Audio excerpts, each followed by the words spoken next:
Literally এটা অনেক বেশি সুন্দর ছিল। সো এটা হচ্ছে টিকিট কাউন্টার, এত বেশি কিউট ছিল মানে যা বলার মতো না, অনেক বেশি অ্যাস্থেটিক। আর প্রতিটা টিকিটের দাম ছিল মাত্র 50 টাকা। এটা আনলিমিটেড টাইম যে কেউ থাকতে পারবে। ভিতরটা ছিল একদম এত পিসফুল মানে যা বলার মতো না। সো যারা নেচার লাভার আছে তাদের কাছে এটা খুবই ভালো লাগবে। আমি পুরোটা ঘুরতে পারিনি বৃষ্টির জন্য, বাট কিছু কিছু ক্লিপ নিয়েছিলাম, ওইগুলো এখানে অ্যাড করে দিয়েছি। এখানে মাছগুলো ছিল অ্যান্ড ওদেরকে খাবার দিলে যে ওরা কি অবস্থা করে আল্লাহ, আমি তো অনেক ভয় পেয়ে গেছিলাম। আর পাশে যে ঝর্ণার মতো এটা ছিল, এটা খুবই সুন্দর ছিল। এখানে ছবি তুললে অনেক সুন্দর আসে, পুরো একদম ন্যাচারাল একটা ভাইব ছিল। এখানে সানফ্লাওয়ার ছিল অ্যান্ড অনেক ফ্লাওয়ার ছিল। আমি সব কিছু ক্লিপ নিতে পারিনি, বৃষ্টির জন্য চলে আসতে হয়েছে। আমি আইসক্রিম খেয়েছিলাম, তারপর একটু ফুচকা বাড়ি থেকে ফুচকা খাইতাম অ্যান্ড ফুচকাটা অনেক মজা ছিল। আজকে এই পর্যন্তই, টাটা, আসসালামু আলাইকুম সবাইকে।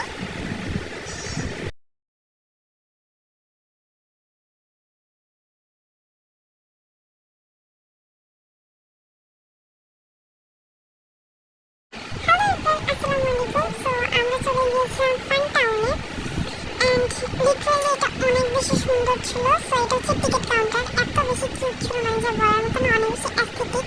আর প্রতিটা টিকিটের দাম ছিল মাত্র 50 টাকা। এটা আনলিমিটেড টাইম যে কেউ থাকতে পারবে। ভিতরটা ছিল একদম এত পিসফুল মানে যা বলার মতো না। সো যারা নেচার লাভার আছে তাদের কাছে এটা খুবই ভালো লাগবে। আমি পুরোটা ঘুরতে পারিনি বৃষ্টির জন্য, বাট কিছু কিছু ক্লিপ নিয়েছিলাম, ওইগুলো এখানে অ্যাড করে দিয়েছি। এখানে মাছগুলো ছিল অ্যান্ড ওদেরকে খাবার দিলে যে ওরা কি অবস্থা করে আল্লাহ, আমি তো অনেক ভয় পেয়ে গেছিলাম। আর পাশে যে ঝর্ণার মতো এটা ছিল, এটা খুবই সুন্দর ছিল। এখানে ছবি তুললে অনেক সুন্দর আসে, পুরো একদম ন্যাচারাল একটা ভাইব ছিল। এখানে